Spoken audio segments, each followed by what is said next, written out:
आज हम लोग डिस्कस करेंगे second session on relative velocity. इसमें हम लोग डिस्कस करेंगे definition and criteria of constancy of line element. ठीक है ना। तो session 2 on relative velocity, definition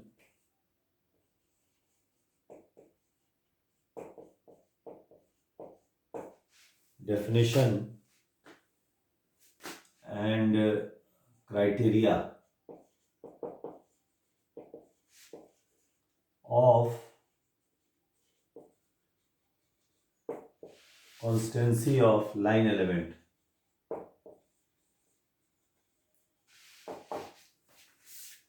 definition and criteria of constancy of line element, यही हम लोग डिस्कस करेंगे।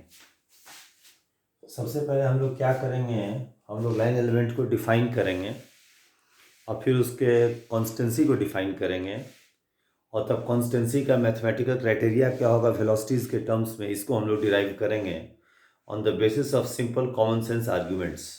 ठीक है। तो देखिए, पहले हम लोग लाइन एलिमेंट का डेफिनेशन टेकअप करेंगे। जैसे मान लीजिए मेरे पास एफ कोई रेफरेंस फ्रेम है। अच्छा, ये आपको प्रीवियस वीडियो में बता दिया गया था कि जो फ्रेम का डेफिनेशन है उसको बहुत डिटेल डिस्कशन किया जाएगा इन द कमिंग वीडियोस। अभी कहीं रहने दीजिए उसको, ठीक है ना। F is some reference frame और P1 P2 मेरा 2 पॉइंट्स है। P1 and P2 are 2 points. ये लाइन सेगमेंट है जो दोनों को जोड़ता है।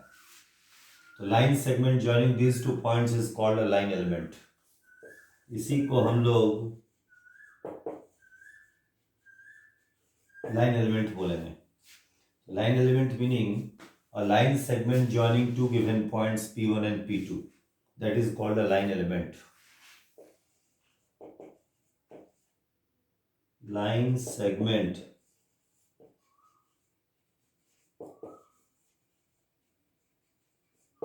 joining two given points P1 and P2, उसी को लाइन एलिमेंट बोला जाता है। ठीक है ना। लाइन एलिमेंट का डेफिनेशन बता दिया गया, सिंपल है, लाइन सेगमेंट, दैट्स ऑल। अच्छा, ये जो 2 पॉइंट P1 P2 है उसका एफ के रेस्पेक्ट में या तो दोनों रेस्ट पर है या दोनों मूव कर रहा है या एक मूव कर रहा है एक रेस्ट पर है या ये रेस्ट पर है ये मूव कर रहा है। All 4 cases can be there. हम लोग क्या करेंगे, जनरल केस लेंगे, है ना। तो हम लोग मान लेंगे कि किसी इंस्टेंट टी पर P1 का वेलोसिटी V1 है, वो अल्फा एंगल बनाता है इस लाइन से, और P2 का वेलोसिटी V2 है, वो उसको भी टी टाइम पर है, सेम इंस्टेंट पर है, और वो बीटा एंगल बनाता है इस लाइन से, ये सेम इंस्टेंट टी पर है, जनरल केस। अच्छा, P1 से P2 मेरा जो यूनिट वेक्टर है वो E1 है और P1 P2 के परपेंडिकुलर डायरेक्शन में जो यूनिट वेक्टर है वो E2 है। ठीक है। So E1 and E2 are both unit vectors, that is their magnitude is both equal to 1। E1 and E2 are both unit vectors whose magnitude is equal to 1. E1 is a unit vector from P1 to P2 और E2 is a unit vector normal to E1 containing the plane of V2 and V1। Okay, ठीक है ना। अच्छा देखिए, V1 का एक component होगा P1 P2 के लॉन्ग, वो V1 cos अल्फा होगा, और V2 का कंपोनेंट होगा P2 के लॉन्ग, वो V2 cos बीटा होगा। ये तो क्लियर है एकदम। तो देखिए, हम लोग बोलेंगे V1 पैरेलल। V1 पैरेलल क्या है, component of V1 along P1 P2।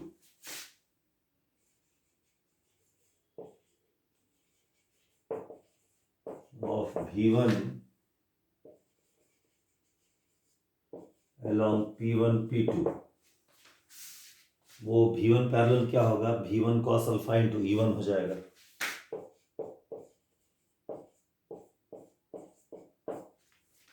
उसी तरह से हम लोग V2 पैरेलल बोलेंगे, component of V2 along P1 P2,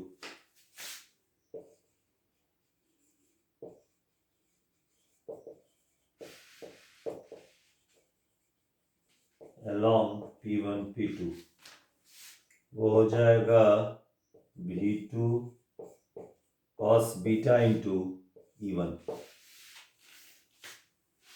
ये V1 पैरेलल V2 पैरेलल हो गया, ठीक है, फाइन। अच्छा, V1 का component normal to P1 P2 होगा, उसको V1 परपेंडिकुलर बोलेंगे।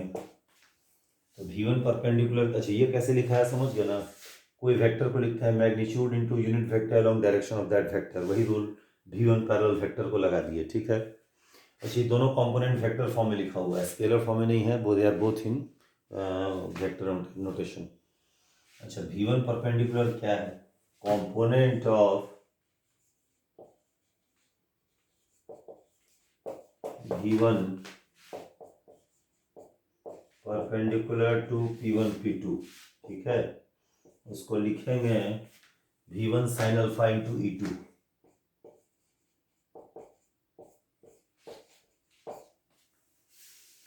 और V2 परपेंडिकुलर क्या है, component of V2 perpendicular to P1 P2, वो हो जाएगा V2 sin beta into E2, ठीक है ना। यहाँ तक तो क्लियर है, वेक्टर का रूल है, ठीक है ना, सारा कंपोनेंट को वेक्टर नोटेशन में लिखा गया है, ठीक है। अच्छा, अब इसको मिटा देते हैं।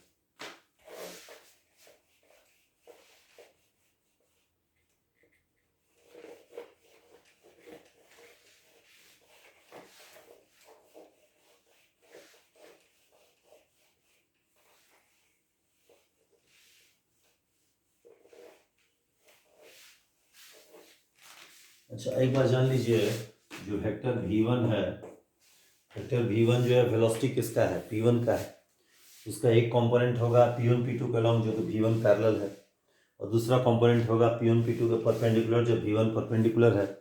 Bye the rule of vector addition दोनों का जो वेक्टर सम होगा वही V1 हो जाएगा। वेक्टर V1 को लिखेंगे V1 parallel plus V1 perpendicular, ऐसा लिखेंगे। उसी तरह से V2 को लिखेंगे V2 parallel plus V2 perpendicular. ये आप लोगों को समझ में आ गया है, क्लियर है। यहाँ जाके हम लोग लाइन एलिमेंट क्या होता है डिफाइन कर दिए, वेलोसिटीज़ को डिफाइन किए, कॉम्पोनेंट पैरेलल के अलोंग, नॉर्मल के अलोंग, कैसे सब वेक्टर नोटेशन में लिखाएगा और कैसे वेलोसिटीज़ को एक्सप्रेस करेंगे, ये भी आपको हम पूरा एक्सप्लेन कर दिए हैं, ठीक है। अब हम लोग क्या करेंगे, लाइन एलिमेंट के कॉन्स्टेंसी को डिफाइन करेंगे। We define the concept of constancy of line element. So a line element P1 P2 is said to be constant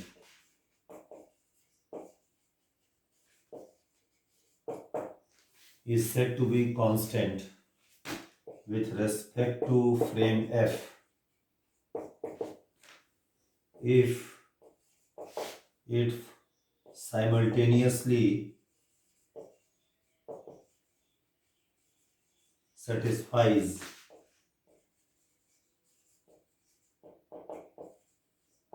the following two conditions.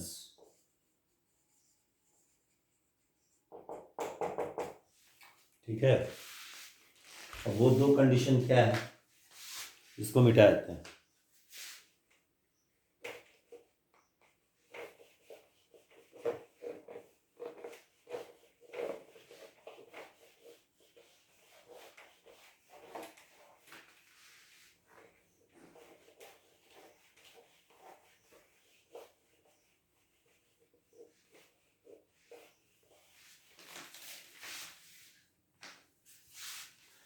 अगर if simultaneously satisfies the following to conditions, पहला condition क्या है, उसका length constant है,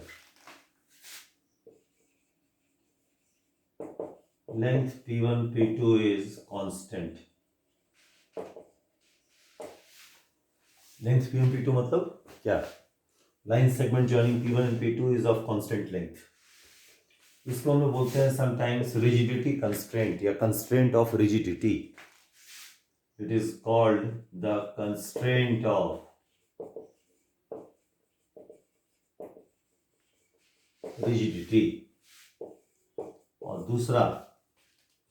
दूसरा उसका orientation जो है एफ के रेस्पेक्ट में फिक्स्ड है.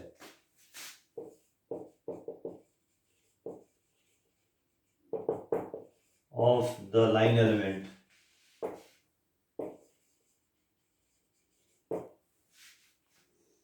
does not change with respect to f या is constant with respect to f. तो अगर दोनों कंडीशन साइमल्टेनियसली सेटिस्फाई करेगा एट ऑल इंस्टेंट्स, यहाँ पर एट ऑल इंस्टेंट्स,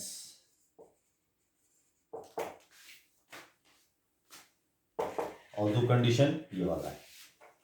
पहला कंडीशन है कि उसका लेंथ कांस्टेंट है, उसको रिजिडिटी कंस्ट्रेंट बोलते हैं. और दूसरा उसका ओरिएंटेशन जो है वो भी एफ के रेस्पेक्ट में कांस्टेंट है. अगर दोनों कंडीशन साइमल्टेनियसली हर इंस्टेंट पर फुलफिल होगा तब हम बोलेंगे कि वो जो लाइन एलिमेंट है मेरा एफ के रेस्पेक्ट में वो कांस्टेंट है. अच्छा, अब हम लोग का देखिए एम ये है, हम लोग का एम ये है इसमें कि हम लोग दोनों जो क्राइटेरिया ऑफ कॉन्स्टेंसी का जो दो कंडीशन लिखा हुआ है उसको वेलोसिटीज़ के टर्म्स में उसको एक्सप्रेस करना चाहते हैं. ठीक है, उसको हम लोग एक्सप्रेस करेंगे in terms of on the basis of simple common sense arguments. ऐसा कोई हाई फाई कंसेप्ट उसमें इन्वॉल्व नहीं है. So to express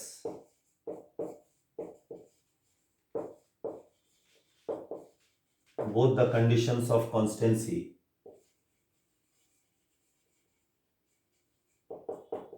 of constancy of line element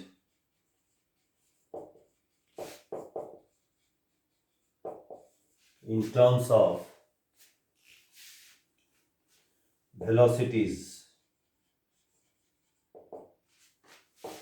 v1 v2 alpha and beta. यही हम लोग का एम है, to express both the conditions of constancy of line element in terms of velocities v1 v2 alpha and beta. ठीक है, first column में लिखा है.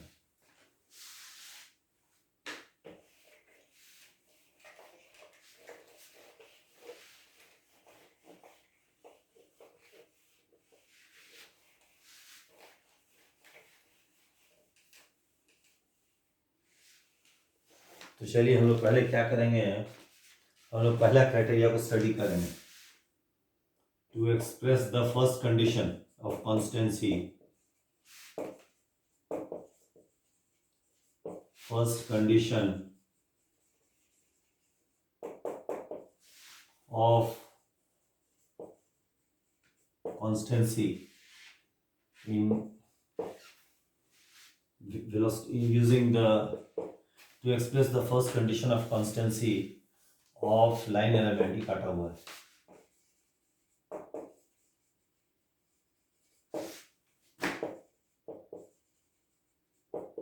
in terms of v1 v2 alpha and beta. जैसा कि हम बोले इसको हम लोग सिंपल कॉमन सेंस आर्ग्यूमेंट्स के बेसिस पर डिराइव करेंगे. अच्छा देखिए, इमेजिन कीजिए P1 P2 मेरा 2 पॉइंट्स है. ये लाइन सेगमेंट है जो दोनों को जोड़ता है. इसके बीच का डिस्टेंस L है, मतलब length of line element L है. अच्छा, फॉर द टाइम बीइंग ये मान के चलिए कि P1 P2 दोनों मूव कर रहा है along common line joining them in the same direction. For the moment alpha beta को मान लीजिए 0 है समझाने के लिए. तो P1 और P2 मूव कर रहा है along common line joining them in the same direction, उसी लाइन के अलॉन्ग. मानते हैं किसी इंस्टेंट पर P1 का F के रेस्पेक्ट में वेलोसिटी V1 है और P2 का F के रेस्पेक्ट में वेलोसिटी V2 है.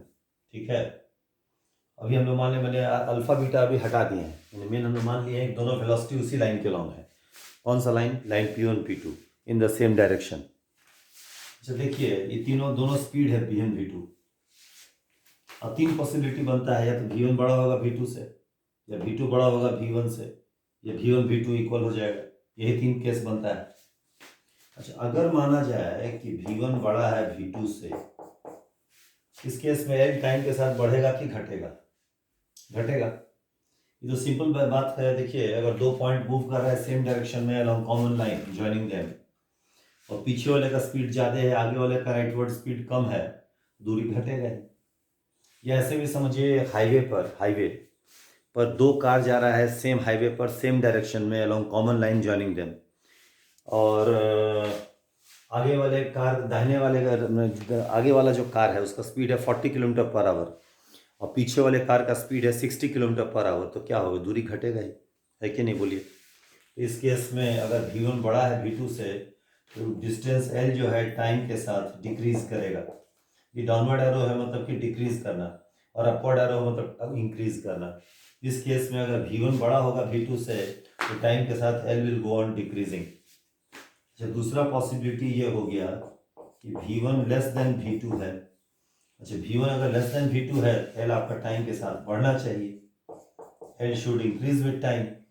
इसको भी समझ में आना चाहिए। पहले देखिए, आगे और दो पॉइंट मूव कर रहा है सेम डायरेक्शन में along common line joining them, आगे वाले का राइटवर्ड स्पीड ज़्यादा है, पीछे वाले का राइटवर्ड स्पीड कम है, तो क्या होगा? दूरी बढ़ेगा ही। ऐसे भी हाईवे वाला कंसेप्ट देखिए, कोई हाईवे पर दो कार जा रहा है सेम डायरेक्शन में, आगे वाले कार का ज़्यादा स्पीड है राइटवर्ड स्पीड, पीछे वाले कार का कम राइटवर्ड स्पीड है, दूरी बढ़ेगा ही टाइम के साथ। और इसका मतलब ये हो गया कि अगर L कांस्टेंट है, तो इन दोनों केस से दोनों केस में L कांस्टेंट नहीं रहेगा। अगर V1 बड़ा है V2 से, या V2 बड़ा है V1 से, इसका मतलब हुआ कि अगर L कांस्टेंट है, then V1 must be equal to V2 for all times. यही मतलब है, क्योंकि पहला दोनों केस में L कांस्टेंट नहीं है, यानी L अगर कांस्टेंट है तो V1 V2 को इक्वल होना है। ये भी आपको समझ में आ गया? क्लियर है? अच्छा, इसको मिटा देना सेकेंड कॉलम।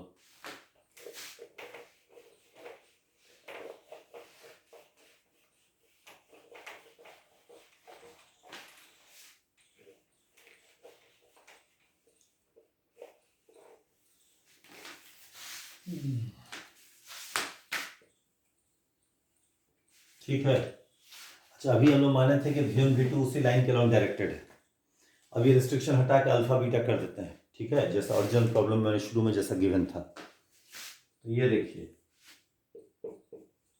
ये P1 है, ये P2 है, ठीक है। P1 का वेलोसिटी V1 है, अल्फा एंगल पर है, और P2 का वेलोसिटी V2 है, बीटा एंगल पर, और ये L है। देखिए, डिस्टेंस है दोनों मूविंग पॉइंट के बीच। अच्छा, V1 का इस लाइन के अलॉन्ग कॉम्पोनेंट क्या हो जाएगा? V1 कॉस अल्फा हो जाएगा, और V2 का इस लाइन के अलॉन्ग कॉम्पोनेंट क्या होगा? V2 कॉस बीटा हो जाएगा, ठीक है। अच्छा, जैसे यहाँ तीन केस बना था V1 V2 में, वैसे V1 cos alpha V2 cos beta में भी तीन केस बनेगा। अगर माना जाए कि V1 कॉस अल्फा अगर V2 कॉस बीटा से बड़ा है, तो जैसे पहला केस था वैसे यही केस है। इसमें भी आपका L टाइम के साथ घटेगा, L will decrease as time passes by. जैसे जैसे टाइम पास करेगा L will go on decreasing, ठीक है ना? क्लियर है एकदम? L will decrease as time passes by. अच्छा, दूसरा पॉसिबिलिटी है, इसमें आर्ग्यूमेंट भी समझ में आता होगा आपको। दाहिने पीछे वाले का राइटवर्ड स्पीड ज़्यादा है, V1 cos alpha V2 cos beta से दूरी घटेगा ही। अच्छा, दूसरा पॉसिबिलिटी है कि V1 cos alpha is less than V2 cos beta. आगे वाले का राइटवर्ड स्पीड ज़्यादा है, पीछे वाले का इधर राइटवर्ड स्पीड कम है, L बढ़ेगा टाइम के साथ। L will increase as time passes by. दोनों केस में हम देखते हैं कि L मेरा कांस्टेंट नहीं है, एक केस में बढ़ रहा है, एक केस में घट रहा है। इसका मतलब ये हो गया कि अगर L कांस्टेंट है, तो यानी कि V1 cos alpha is equal to V2 cos beta for all times. तो ये जो मेरा है फर्स्ट जो कंडीशन है कॉन्स्टेंसी का, लेंथ कांस्टेंट है, वो this is equivalent to this mathematical relationship V1 cos alpha is equal to V2 cos beta for all times, ठीक है ना? फाइन। तो दिस मीन्स, इसको वर्ड्स में कैसे लिखेंगे? इफ distance between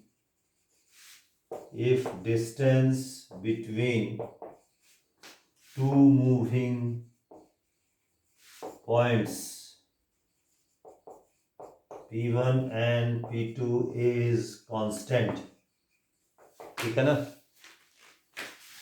अच्छा, फर्स्ट कॉलम को मिटा देते हैं।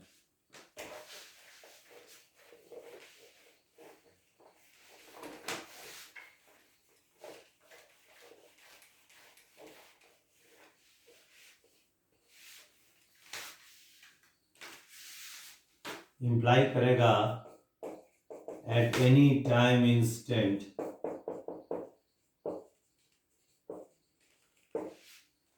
component of velocities of P1 and P2 along line joining them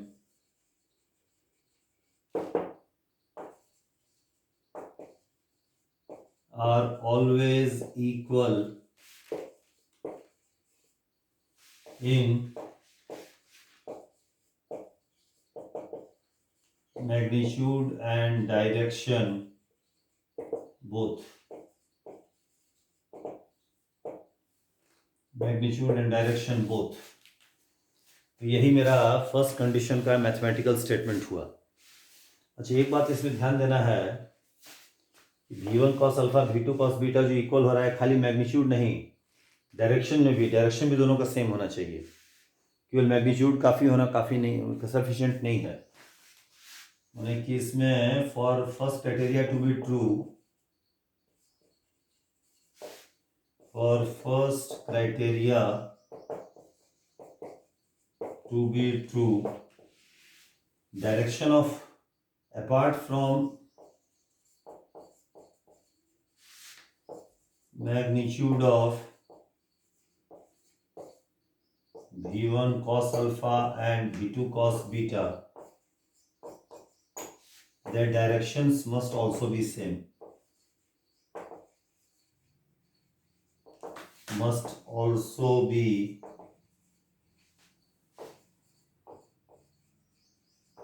same. जैसे इसमें डायरेक्शन दोनों का V1 cos alpha V2 cos beta दोनों का डायरेक्शन राइटवर्ड है, ठीक है ना। इसको मिटाते हैं सेकंड कॉलम।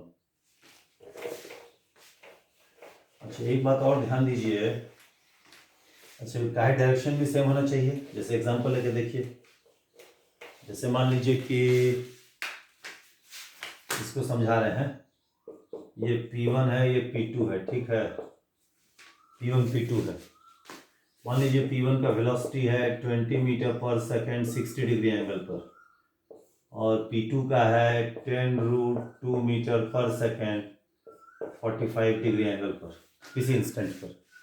तो 20 का इधर कंपोनेंट कितना हो जाएगा, 20 cos 60 डिग्री हो जाएगा, जो कि 10 मीटर हो जाएगा पर सेकेंड।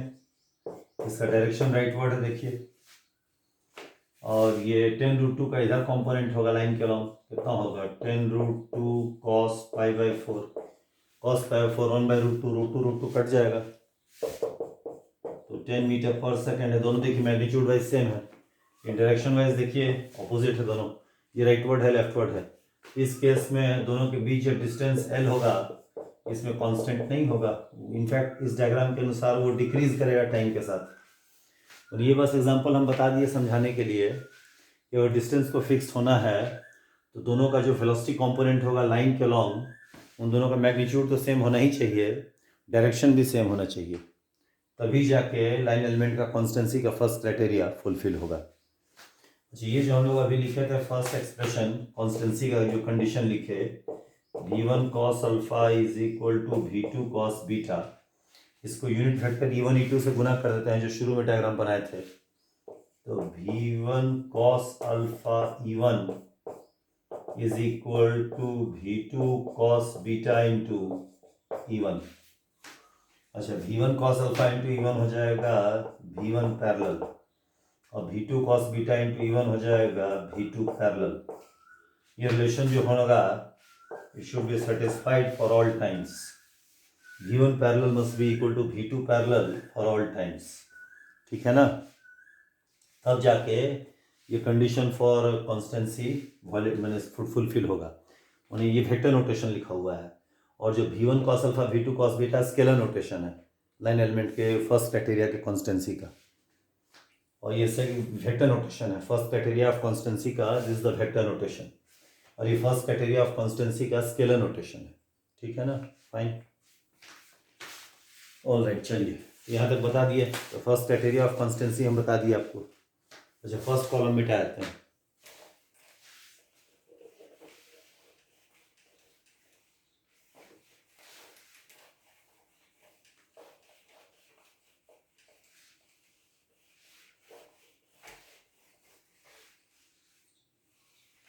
अच्छा, एक बात ये भी जान लीजिए कि जो फर्स्ट क्राइटेरिया ऑफ कॉन्स्टेंसी है वो यूनिवर्सल है। फर्स्ट क्राइटेरिया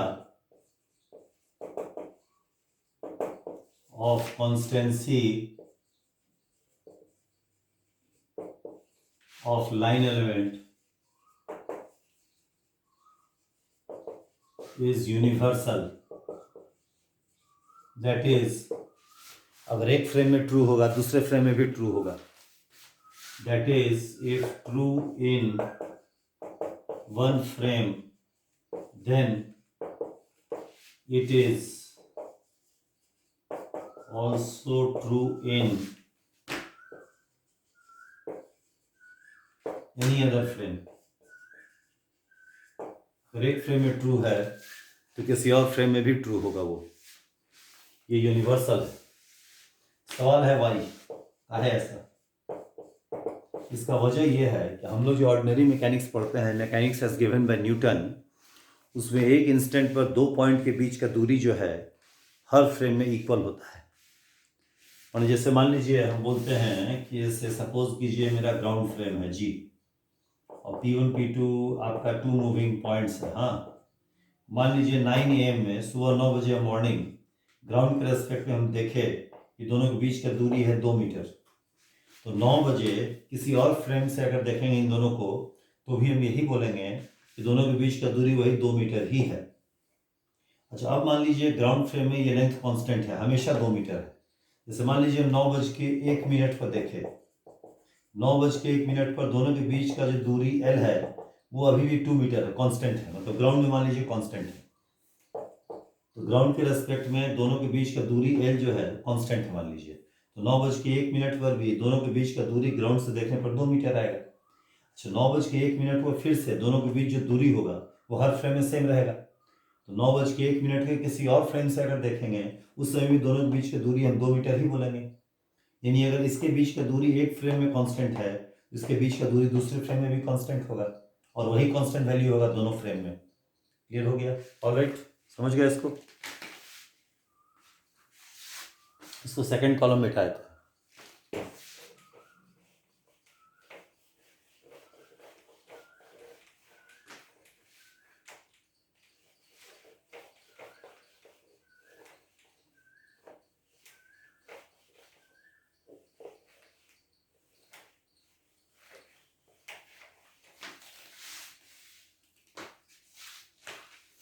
अच्छा, इसमें एक एग्जांपल लेते हैं फर्स्ट क्राइटेरिया पर, एक न्यूमेरिकल एग्जांपल लेते हैं। देखिए, न्यूमेरिकल एग्जांपल ये है, ये मेरा फिक्स वर्टिकल वॉल है और ये मेरा हॉरिजॉन्टल ग्राउंड है, हॉरिजॉन्टल ग्राउंड, ठीक है ना। ये मेरा रॉड है, रिजिड रॉड है, रिजिड रॉड, इसका दो एंड है, अपर एंड P1 है, लोअर एंड P2 है। ये 90 डिग्री है, मान लीजिए 30 डिग्री है। अच्छा, P1 का ग्राउंड के रेस्पेक्ट में डाउनवर्ड स्पीड है 4 मीटर पर सेकेंड। अच्छा, P2 का इसमें किधर जाएगा, P1 नीचे जाएगा, P2 उधर जाएगा। P2 का मानते हैं स्पीड V2 है विथ रेस्पेक्ट टू ग्राउंड। हमको बताना है इसमें V2 क्या होगा। अच्छा, इसमें देख लीजिए रिजिड रॉड है, यानी कि P1 P2 के बीच का डिस्टेंस कांस्टेंट है, तो distance between P1 P2 is क्या, कांस्टेंट। P1 P2 के बीच जो दूरी है वो कांस्टेंट वैल्यू है ना। तो कांस्टेंट होने का मतलब है कि P1 P2 का रॉड के अलोंग वेलोसिटी का कंपोनेंट इक्वल होगा। अब P1 का वेलोसिटी 4 है, उसका इसके अलोंग कंपोनेंट 4 cos 30 डिग्री होगा, 4 cos 30 डिग्री। अब V2 का वेलोसिटी इसका कंपोनेंट इसके अलोंग क्या हो जाएगा, ये 90 डिग्री 30 डिग्री है तो ये 60 डिग्री होगा, ये भी 60 डिग्री होगा, ऑपोजिट एंगल्स। तो V2 का इसके अलोंग कंपोनेंट होगा V2 cos 60 डिग्री होगा, हो गया। तो 4√3/2 बराबर V2/2, 2 कट गया, V2 हो जाएगा 4√3 मीटर पर सेकेंड। ये मेरा जाके V2 हो जाएगा, देखिए V2 हो जाएगा 4√3 मीटर पर सेकेंड हो जाएगा, यही आंसर होगा इसका। यहाँ जाके फर्स्ट क्राइटेरिया ऑफ कॉन्स्टेंसी को हम लोग डिस्कस कर चुके हैं, उसका स्केलर फॉर्म रिलेशन बता दिए, V1 cos alpha V2 cos beta equal होना चाहिए हमेशा in magnitude and direction both. उसका वेक्टर फॉर्म में एक्सप्रेस कर दिए, V1 parallel is equal to V2 parallel, ठीक है। तो first criteria of constancy of line element is here by finished, ठीक है ना। अच्छा, फर्स्ट कॉलम मिटाया, ठीक है।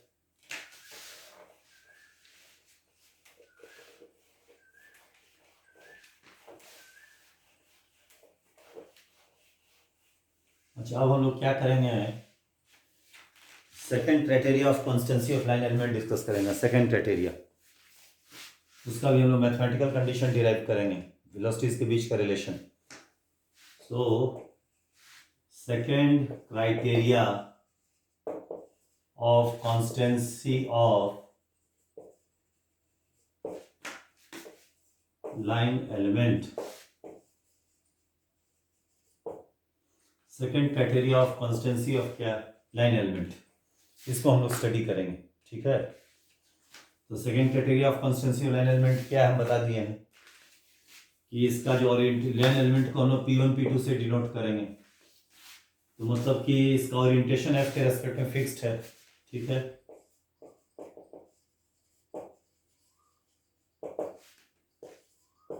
Of P1 P2 with respect to F does not change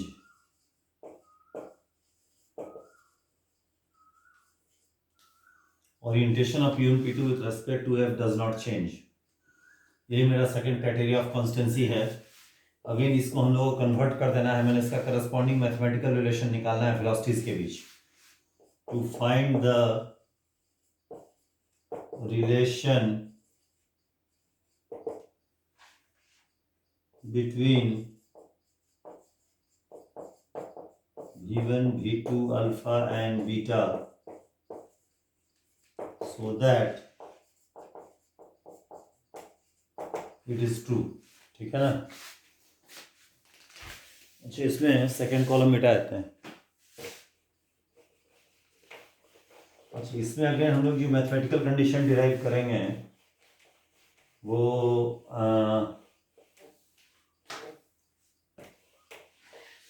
mathematical condition जो डिराइव करेंगे इसमें वो भी सिंपल कॉमन सेंस आर्ग्यूमेंट्स के बेसिस पर।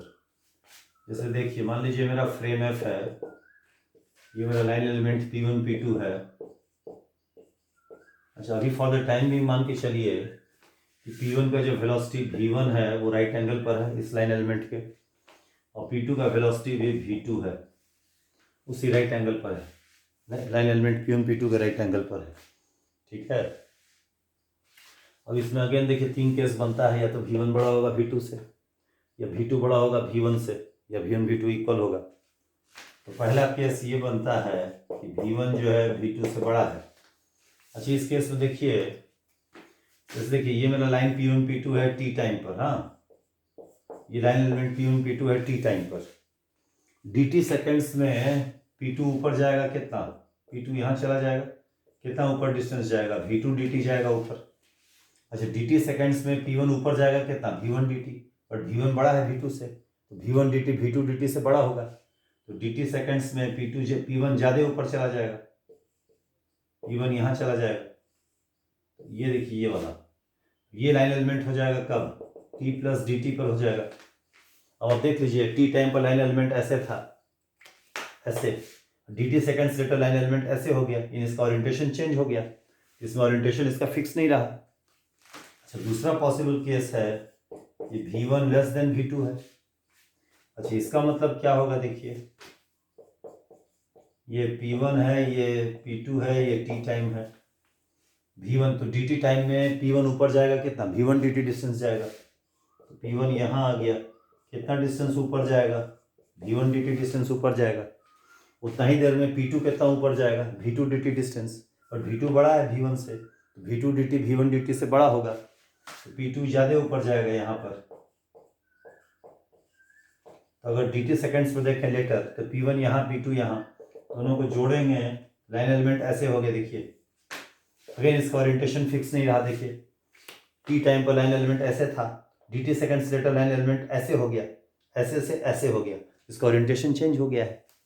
इस दोनों केस में हम क्या देखते हैं, अगर V1 बड़ा है V2 से या V2 बड़ा है V1 से, व्हाट डू वी ऑब्जर्व, हम लोग ऑब्जर्व करते हैं कि दोनों के जो ओरिएंटेशन है वो फिक्स नहीं रहेगा, लाइन एलिमेंट चेंज हो जाएगा। Orientation of P1 P2 with respect to F changes। इसका मतलब ये हुआ कि अगर ओरिएंटेशन फिक्स है P1 P2 का, तो V1 V2 को इक्वल होना चाहिए। ठीक है, फर्स्ट कॉलम मिटा देते हैं।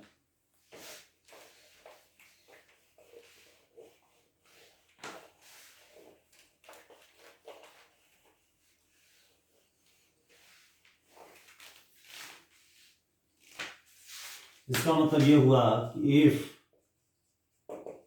orientation of P1 P2 is fixed, imply करेगा कि V1 बराबर V2 हो जाएगा। अगर लाइन का ओरिएंटेशन F के रेस्पेक्ट में चेंज नहीं हो रहा है तो V1 V2 must always be equal. जब हमने इसमें कंडीशन लगाए थे कि V1 V2 लाइन दोनों लाइन एलिमेंट P1 P2 के नॉर्मल है। अब ये कंडीशन हम रिलैक्स करके ओरिजिनल कंडीशन लेते हैं जिसमें हम लोग डायग्राम बनाए थे V1 V2 अल्फा बीटा का। तो ये देखिए, ये मान लीजिए P1 है, ये P2 है, ये इसका P1 का स्पीड V1 है, अल्फा एंगल बनाता है, P2 का स्पीड V2 है, ये बीटा एंगल बनाता है, और इस डायरेक्शन में मेरा नॉर्मल डायरेक्शन में यूनिट वेक्टर E2 है जो हम पहले बोल चुके हैं शुरू में। अच्छा, V1 का component normal to this line होगा V1 साइन अल्फा, और V2 का component normal to this line होगा V2 साइन बीटा। अब अगेन उसमें तीन पॉसिबल केस बनता है जैसे यहाँ बना था। एक केस बनता है V1 sine alpha is equal to V2 sine beta. देखिए V1 sine alpha V2 sine beta से बड़ा है, इसमें आप गेस कर सकते हैं। जैसे लाइन ऐसे है T टाइम पर, dt सेकेंड्स लेटर ये बड़ा है इससे, line dt seconds later line element कुछ ऐसे हो जाएगा, फिर से इसका ओरिएंटेशन चेंज हो जाएगा। इसमें ओरिएंटेशन चेंज हो जाएगा किसका, लाइन P1 P2 का चेंजेस। अच्छा, दूसरा पॉसिबल केस है V1 sine alpha is less than V2 sine beta. इस केस में देखिए लाइन P1 P2 ऐसे है T टाइम पर, V2 sine beta V1 sine alpha से बड़ा है, तो dt seconds later line element ऐसे घूम जाएगा ज़्यादा, ये ज़्यादा ऊपर जाएगा, V2 साइन बीटा ज़्यादा है V1 साइन अल्फा से। फिर से लाइन ऐसे था T टाइम पर, dt seconds later line element का ओरिएंटेशन ऐसे हो जाएगा, इन फिर से लाइन का ओरिएंटेशन चेंज हो गया, orientation changes, orientation of the line element changes. ठीक है, सेकेंड कॉलम मिटा देते हैं।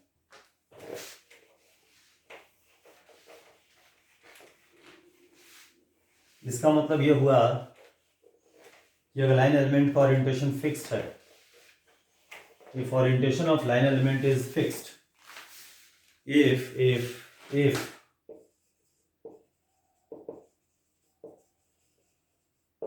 orientation of line element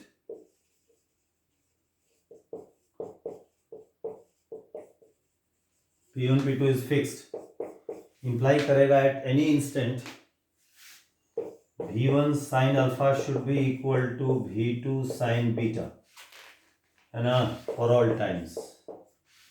इसका मतलब क्या हुआ, eight any instant of time component of velocities of P1 and P2 in a direction normal to line joining them must always be equal in magnitude and direction both. तो अगर हम चाहते हैं कि लाइन का ओरिएंटेशन f के respect में fixed है, यहाँ with respect to f add कर देते हैं, इंप्लाई करेगा at any instant of time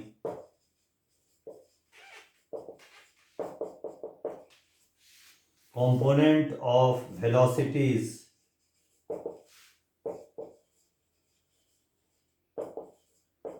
of P1 and P2 in a direction perpendicular to line joining them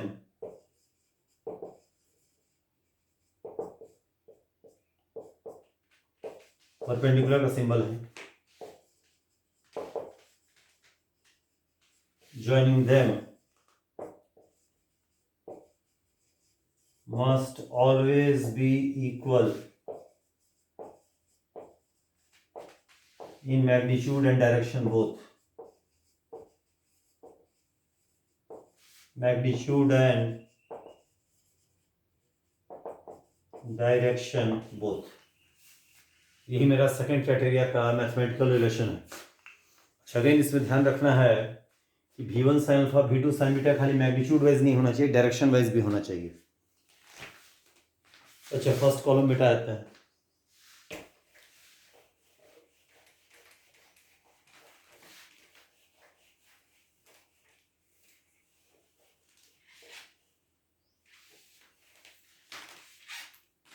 अच्छा खाली दोनों का direction must also be same. For second criteria to be valid, criteria to be valid,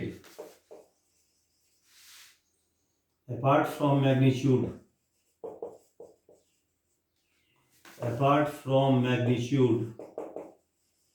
directions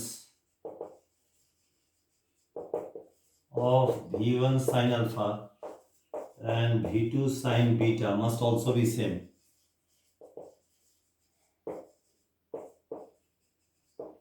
जैसे देखिए example के लिए समझाते हैं।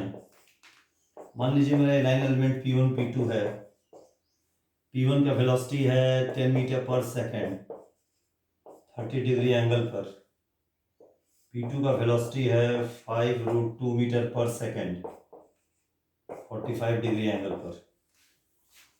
तो ये V1 हो गया, ये V2 हो गया।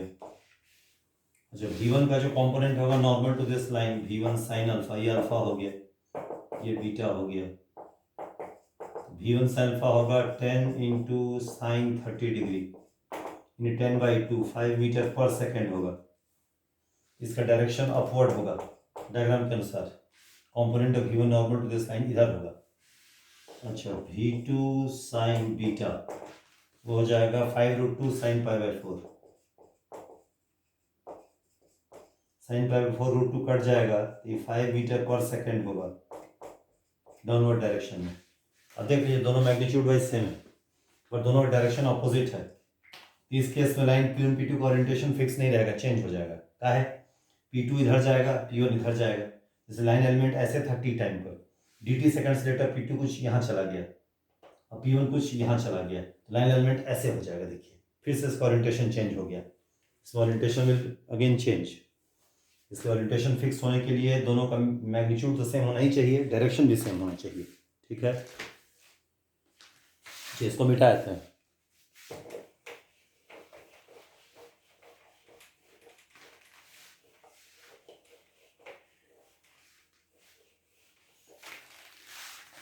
इसमें हम लोग क्या लिखेंगे सेकेंड क्राइटेरिया में? Second criteria to be true, तो हमारा लिखाएगा V1 sine alpha is equal to V2 sine beta. अब इसको फॉर ऑल टाइम्स, हर इंस्टेंट पर इसको वैलिड होना है। अब इसको E2 से गुना करते हैं। E2 समझ गए ना क्या है? Unit vector normal to P1 P2। V1 sine alpha into E2 is equal to V2 sine beta into E2 for all times. V1 sine alpha E2 simply हो जाएगा V1 परपेंडिकुलर वेक्टर नोटेशन में, और V2 sine beta E2 हो जाएगा V2 perpendicular for all times. तो second criteria of constituency का एक condition है, वेक्टर कंडीशन है, condition for second criteria of constituency, condition for second criteria of constancy of line element. अच्छा एक बात देखिए, जो सेकेंड क्राइटेरिया है वो यूनिवर्सल नहीं है। Second criteria of constituency is not universal. Second criteria of is not universal।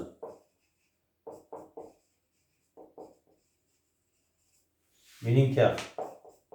Meaning कि अगर एक फ्रेम में एक लाइन एलिमेंट P1 P2 का ओरिएंटेशन फिक्स्ड है तो ये जरूरी नहीं एक दूसरे फ्रेम में भी उसका ओरिएंटेशन फिक्स्ड ही हो। तो सवाल है वाई का है ऐसा? इसका रीज़न है rotation between the frames. Frames के बीच का जो रोटेशन है वो इसके लिए रिस्पॉन्सिबल है। इसको फर्स्ट कॉलम मिटा देते हैं।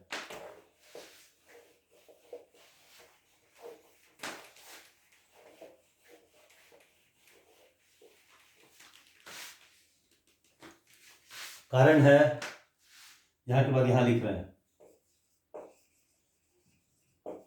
Because of mutual rotation between the frames.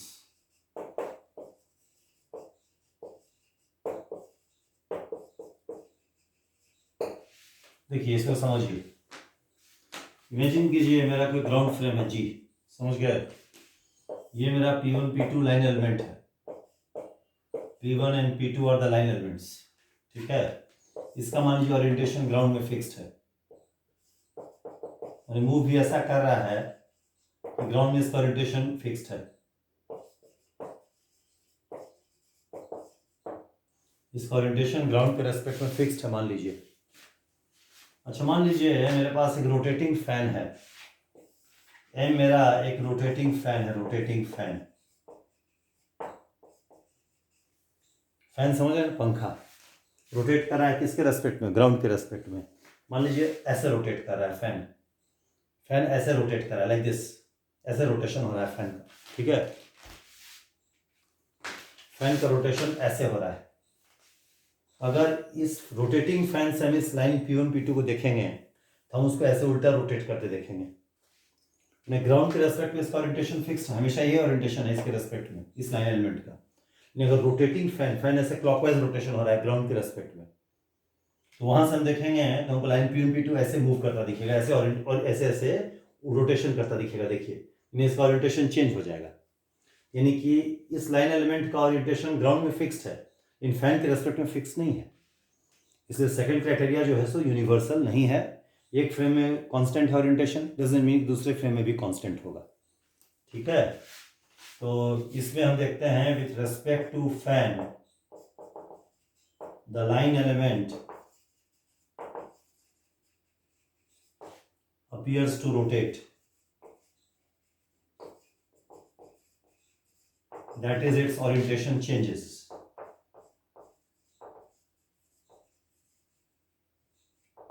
orientation changes with respect to m, यानी यूनिवर्सल नहीं है, अभी आपको हम बता दिए, ठीक है? अच्छा जरा लास्ट कॉलम मिटा देते हैं।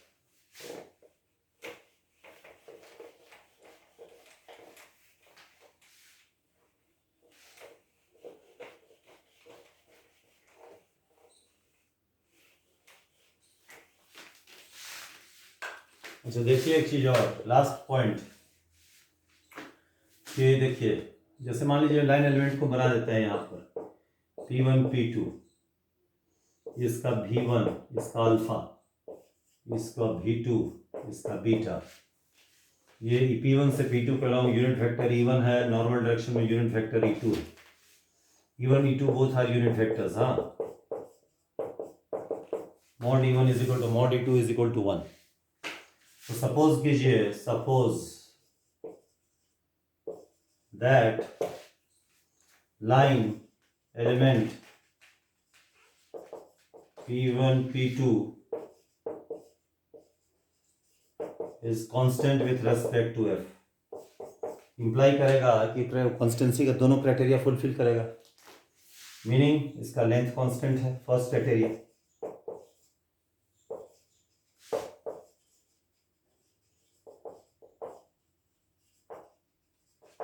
मीनिंग ये होगा v1 cos alpha is equal to v2 cos beta for all times, meaning करेगा v1 cos alpha e1 is equal to v2 cos beta into e1 for all times।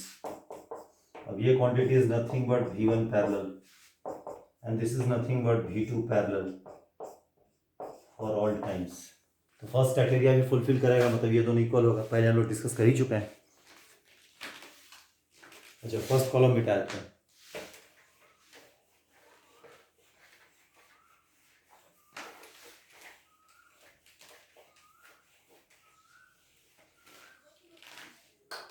अच्छा, दूसरा first case तो ये हुआ, line element constant है, तो पहला criteria fulfil करेगा, लेंथ कांस्टेंट होगा। एंड दूसरा, its orientation with respect to f is constant, मतलब ओरिएंटेशन चेंज नहीं हो रहा है। This means v1 sin alpha is equal to v2 sin beta for all times। अब इसको e2 से गुणा करते हैं, ये यूनिट वेक्टर e2 से, तो v1 sin alpha e2 is equal to v2 sin beta into e2 for all times। अच्छा, v1 sin alpha e2 मेरा हो जाएगा v1 परपेंडिकुलर होगा और ये हो जाएगा v2 परपेंडिकुलर होगा। ये मेरा फर्स्ट रिलेशन है, ये फॉर ऑल टाइम्स ट्रू होगा। ये सेकेंड रिलेशन है। अच्छा, हम लोग फर्स्ट और सेकेंड को ऐड करते हैं, एडिंग फर्स्ट एंड सेकेंड क्या मिलेगा हमको, v1 parallel plus v1 perpendicular is equal to v2 parallel plus v2 perpendicular for all times. But ये जो क्वांटिटी है it is nothing but vector v1, resolution of vector into two components, one along fixed direction, along other direction, perpendicular direction, और ये मेरा v2 हो जाएगा for all times। यही मेरा कंडीशन है for line element to be constant with respect to frame F. ये second column मिटा देते हैं।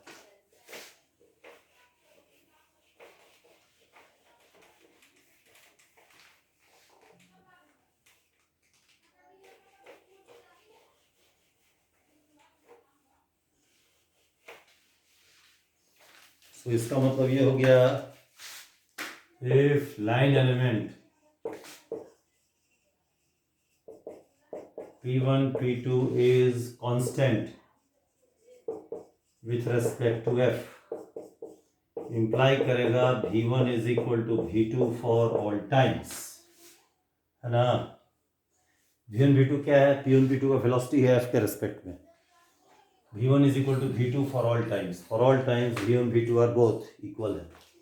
यही मेरा condition for constituency of line element है। अगर लाइन एलिमेंट f के रेस्पेक्ट में कांस्टेंट है तो हमेशा v1 v2 इक्वल होगा। कन्वर्सली हमेशा v1 v2 इक्वल है तो line element p1 p2 f के रेस्पेक्ट में कांस्टेंट होगा। So this is the condition for constancy of line element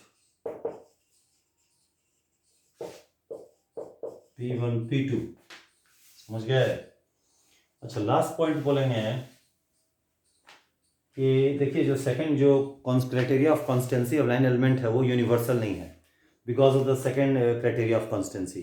हम लोग देखेंगे second criteria of constituency universal नहीं है, वो एक फ्रेम में ट्रू हो जरूरी नहीं दूसरे फ्रेम में भी ट्रू हो रोटेशन की वजह से।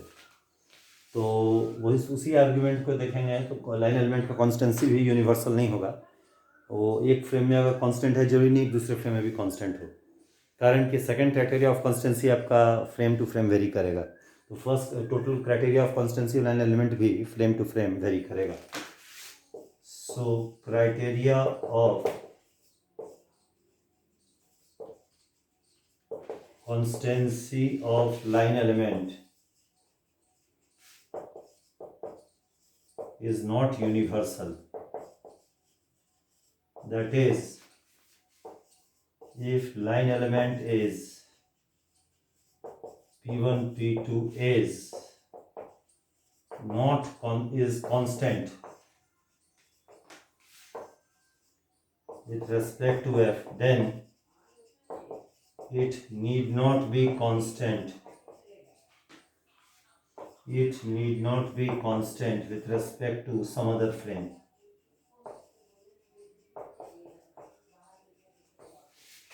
यहाँ जाके देखिए कॉन्स्टेंसी ऑफ लाइन एलिमेंट को हम पूरा आपको बता दिए हैं।